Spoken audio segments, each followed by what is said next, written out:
네, 오늘 이사야 49장의 말씀을 중심으로 믿으면 쉬워진다라고 하는 제목의 말씀을 전하고자 합니다. 믿으면 쉬워진다. 본문은 메시아 대신 예수 그리스도에 대한 말씀입니다. 몇 가지를 좀 말씀드리기 원하는데, 첫 번째로 예수 그리스도 이름을 붙들 때에 쉬워진다라고 하는 거예요. 자, 6절 한번 보겠습니다. 6절. 49장 6절 다 같이 시작. 그가 이르시되 내가 나의 종이 되어 야곱의 지파들을 일으키며 이스라엘 중에 보존된 자를 돌아오게 할 것은 매우 쉬운 일이라. 내가 또 너를 이방의 빛으로 삼아 나의 구원을 베풀어서 땅 끝까지 이르게 하리라. 아멘. 지금 메시아 되시는 예수님께 말하는 거죠. 그가 이르시되 네가 나의 종이 되어 야곱의 지파를 일으키며 이스라엘 중에 보존된 자를 돌아오게 할 것은 매우 어떤 일이라고요? 매우 쉬운 일이라는 거예요. 예수님께서 우리를 구원하신 일은 어려운 일이 아닌 줄로 믿습니다. 되게 쉽게 되는 줄로 믿습니다. 영혼을 구원하고 살리고 회복시키고 교회를 일으키고 부흥시키는 일이 예수님께는 어떻다는 거예요? 예수님께는 되게 쉽다라고 하는 것입니다. 왜냐하면 예수님에게는 하나님의 모든 능력과 하나님의 모든 전능하심이 다 누구에게 있어요? 예수님께 함께 있기 때문이다라고 하는 것입니다. 그러므로 우리도 영혼을 살리고 우리도 교회를 세우고 우리도 하나님의 나라를 확장시키기 위해 일할 때에 무조건 뭐 해야 될까요? 누구의 권능으로 일해야 됩니까? 예수님의 권능으로 일해야 될 줄로 믿습니다. 그래야 쉬워진다라고 하는 거예요. 내 힘으로 하면 되게 어렵지요. 내 힘으로 하면 잘 안 되지요. 내 힘으로 하니까 맨날 힘들지요. 열매도 진짜 더럽게 못 맺지요. 그러나 예수 그리스도의 권능으로 하면 되게 쉽고 빠르고 열매도 엄청나게 될 줄로 믿습니다. 이거는 그냥 정답이라는 거예요. 그래서 보여주는 예가 바로 사도행전이잖아요.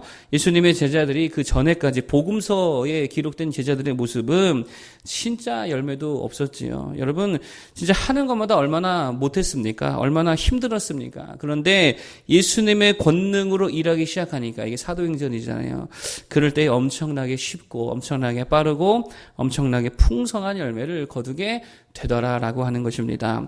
그러면 어떻게 우리가 예수님의 권능으로 일할 수 있습니까? 어떻게 우리가 예수님의 권능으로 덧입을 수 있습니까? 다른 거 아닙니다. 믿는 것과 기도하는 것이다 라고 하는 것입니다. 올 한해 정말 강조하는 것이지만 일단은 뭐를 잘해야 될까요? 잘 믿어야 되는 거예요. 우리가 더하고 다하자 이건데 믿음을 더해야 되겠죠. 믿음을 다해야 되겠죠. 그럴 때에 정말 차원이 달라지고 수준이 달라지는 열매가 맺게 될 줄로 믿습니다. 믿는 게 주의 일이라 그랬잖아요. 주께서 보내신 자를 믿는 것이 주의 일입니다. 믿을 때에 하나님이 일하시고 믿을 때에 능력이 나타나게 된다라고 하는 거예요. 이런 믿음이 뭡니까? 믿음은요, 내 능력과 내 한계를 보지 않는 거죠. 나 보는 거 아닙니다. 부활하신 주님의 능력 보는 거죠. 그 능력 되시는 주님을 바라보고 나아가는 거. 그럴 때에 그 믿음 가지고 나아갈 때에 큰 은혜와 능력이 임하게 될 줄로 믿습니다. 그러므로 믿음의 특징이 하나 있는데 그게 뭐냐면요, 전진성이라는 거예요. 믿음은 하나님만 보고 가기 때문에 절대로 후퇴하지 않습니다. 전진할 줄로 믿습니다. 물러섬이 없다는 거예요. 왜냐하면 우리 주님의 권능을 믿기 때문이다라고 하는 거예요. 아브라함, 여러분, 또 믿음의 사람들 어떻게 살았습니까? 뒤로 돌아감이 없다라고 하는 거예요. 다시금 갈 때 우르르 돌아가거나 그런 일이 없습니다. 믿음으로 그냥 하나님 바라보면서 뒤를 보지 않고 앞만 보고 달려가더라라고 하는 거예요. 빠꾸가 없다라고 하는 것입니다. 무조건입니다. 전진했다라고 하는 거예요. 사도행전의 사도들도 마찬가지죠. 무조건 어떻게 했습니까? 전진해 갔다는 거예요. 교회 세우고요. 하나님의 나라 확장시키고요. 어디로 부르시든지 그냥 주님 부르시는 곳에 달려가서 하나님의 일들을 다 감당하더라라고 하는 것입니다. 우리도 마찬가지라는 거예요. 하나님을 믿는 다음에 어떻게 해야 됩니까? 앞만 보고 가는 거예요. 전진하는 것입니다. 그게 믿음입니다. 그리고 믿음의 가장 중요한 행동이 뭐냐면 믿는 자는 어떤 행동을 할까요? 기도한다는 거예요. 이게 진짜 중요한 것입니다. 그러니까 믿으면 기도하고 기도하는 자는 어떤 자라는 말이에요? 믿는 자가 되더라라고 하는 것입니다. 그러니까 반대로 말하면 이런 거죠. 믿음이 없으니까 기도하지 않는 거고 기도하지 않는 자는 결국 어떤 자라는 거예요?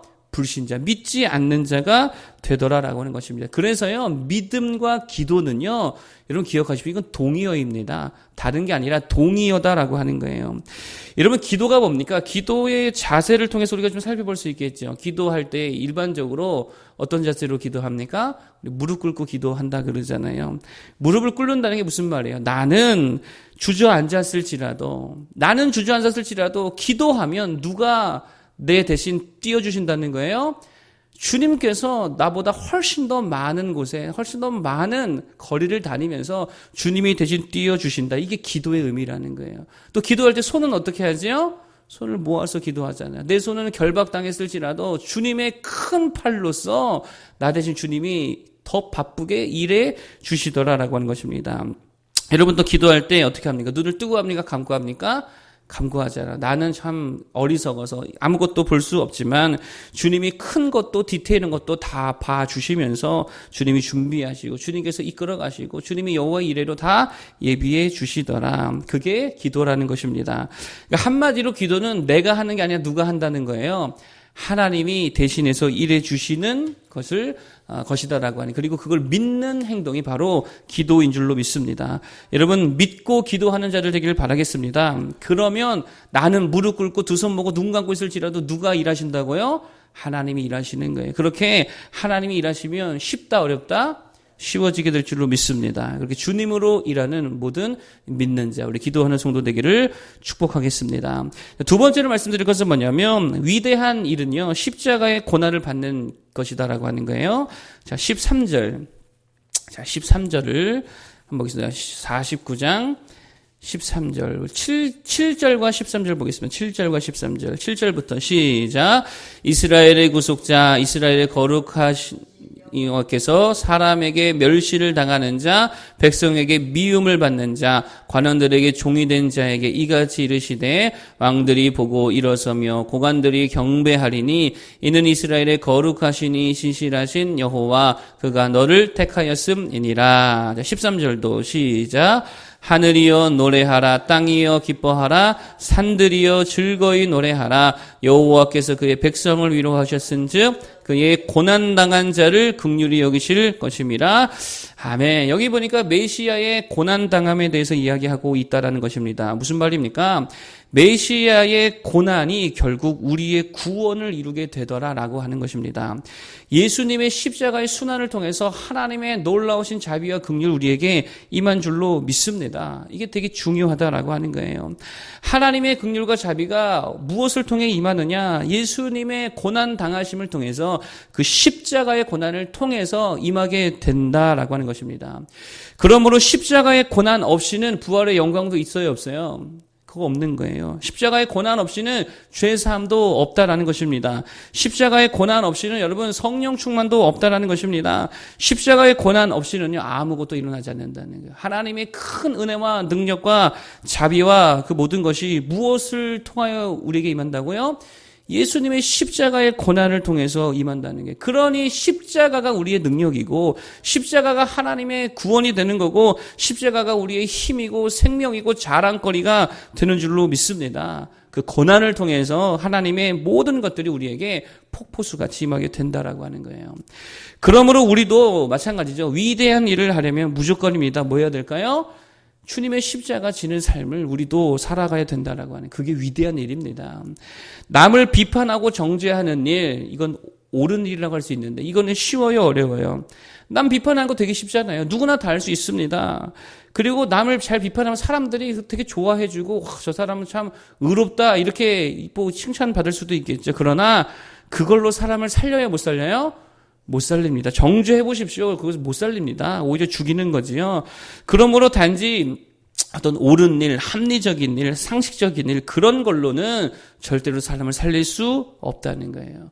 그걸로는 하나님의 자비를 이 땅에 오게 할 수 없다라는 것입니다. 반드시 십자가를 지는 삶이 있어야 된다는 거예요. 그럴 때에 하나님의 은혜가 임하고 자비가 임하고 그 고난당한 자들을 통하여서 하나님의 구원이 이루어지게 될 줄로 믿습니다. 모세가 이스라엘 백성을 살릴 수 있었던 힘이 뭡니까? 히브리서에 보면 뭐라 그래요? 그가 고난받기를 애굽의 영광보다 애굽의 보화보다 훨씬 더 사랑하더라 라고 했다라는 것입니다. 십자가를 지는 그 고난의 삶, 자기 삶을 기꺼이 주님을 위해 내어드리는 헌신의 삶을 통해서 하나님의 구원이 이스라엘에게 임하게 되었다라고 하는 거예요. 헌신하기 바랍니다. 십자가 지기를 바랍니다. 낮아지고 깨어지고 죽어져서 하나님의 미랄 되기를 바랍니다. 그렇게 나 자신이 완전히 죽어질 때에 십자가 지는 삶이 될 때에 누군가를 살려내는 귀중한 위대한 인생으로 하나님 앞에 쓰임받게 될 줄로 믿습니다. 하나님은요, 옳은 일을 하는 사람을 찾지 않는 것 같습니다. 위대한 일을 하는 사람을 찾는 줄로 믿습니다. 십자가를 지고 위대한 일들을 감당하는 우리 모두 되기를 바라겠습니다. 마지막 세 번째로 말씀드릴 것은 뭐냐면 하나님의 방식은요, 언젠가도 말씀드렸습니다. 성장이 아니라는 거예요. 부흥이라는 것입니다. 저는 이 말이 참 멋있다고 생각합니다. 성장이 아니라 부흥이다. 하나님은 그렇게 역사하실 줄로 믿습니다. 19절부터 21절 한번 볼까요? 19절부터 21절 한번 보겠습니다. 자, 쭉 읽어보겠습니다. 시작. 이는 내 황폐하고 적막한 곳들과 내 파멸을 당하였던 땅이 이제는 주민이 많아 좁게 될 것이며 너를 삼켰던 자들이 멀리 떠날 것이니라. 자식을 잃었을 때에 낳은 자녀가 후일에 내 귀에 말하기를 이곳이 내게 좁으니 넓혀서 내가 거주하게 하라 하리니 그때에 내가 내 마음에 이르기를 누가 나를 위하여 아들을 낳았는고 나는 자녀를 잃고 외로워졌으며 사로잡혀 유리하였거늘 이들을 누가 양육하였는고 나는 홀로 남았거늘 이들은 어디서 생겼는고 하리라. 아멘. 무슨 말입니까? 예상치도 못했던 전혀 예견할 수도 없었던 놀라운 폭발적인 일들이 일어나더라라고 하는 거예요. 여러분, 부흥은 폭발적인 줄로 믿습니다. 상상을 초월하는 하나님의 은혜가 임할 때에 부흥이 일어나게 된다라고 하는 거예요. 교회로 치면은요, 겨우 그냥 한 사람, 두 사람 성장하는 그 성장 곡선대로 성장하게 하는 게 아니라 하나님의 넘치는 기름 부으심이 있을 때에 폭발적인 부흥이 일어난다는 거예요. 성장 아닙니다. 부흥이라는 거예요. 숫자적으로도 마찬가지고 심령도 마찬가지라는 거예요. 우리의 심령이 하나님 앞에 서서히 달궈지는 거 아닙니다. 기름 부으심이 있으면 한 번에 부흥이 일어나는 거예요, 심령에. 그렇게 하나님은 일하시는 줄로 믿습니다. 그러므로 기억할 것이 있습니다. 그게 뭐냐? 어제까지 내가 진짜 개체반같이 살아도 오늘 성령의 기름 부음 받으면 부흥이 일어날 수 있다는 거예요. 내가 신령은 진짜 참 허접한 실력이라 할지라도요, 성령의 기름 부으심이 있으면 부흥이 일어나게 될 줄로 믿습니다. 그거 바라며 하나님 앞에 성령 충만을 바라면서 나아가는 거예요.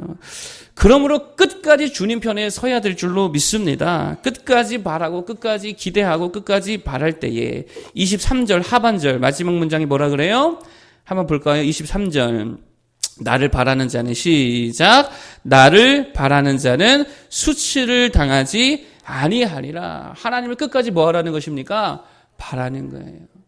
지금까지 내가 맺어왔던 삶의 그냥 양태를 보면 내일 별 소망 없다 할지라도 아니요. 오늘 은혜 부어지고 오늘 성령 부어지면 내일은 위대한 일들, 놀라운 일들, 부흥이 일어날 수 있다라는 것입니다. 그러므로 인생은 다른 거 아니라는 거예요. 주님이 은혜 주시고 주님이 성령 부어주시면 그걸로 게임 종료라는 것입니다. 오직 그거 바라면서 정말 성령 충만을 위하여 하나님 앞에 기도하고 내 모든 운명을 하나님 앞에 다 걸어드릴 수 있는 모두가 되기를 바라겠습니다. 그러면 단 하루만이, 단 한순간이라도 모든 것들이 변화되어지고 놀라운 부흥이 일어나게 될 줄로 믿습니다. 오늘 세 가지를 말씀드렸습니다. 첫 번째, 예수 이름 붙들 때에 쉬워지더라. 믿을 때에 쉬워지게 될 줄로 믿습니다. 두 번째로, 십자가의 고난의 삶을 걸어갈 때에 위대한 일들이 이루어지게 된다라고 하는 것이고요. 그리고 마지막 세 번째로는요, 하나님의 방식은 성장이 아니라 부흥이다. 그 부흥을 바라면서 오늘도 기도하는 모두가 되기를 바라겠습니다. 기도하겠습니다.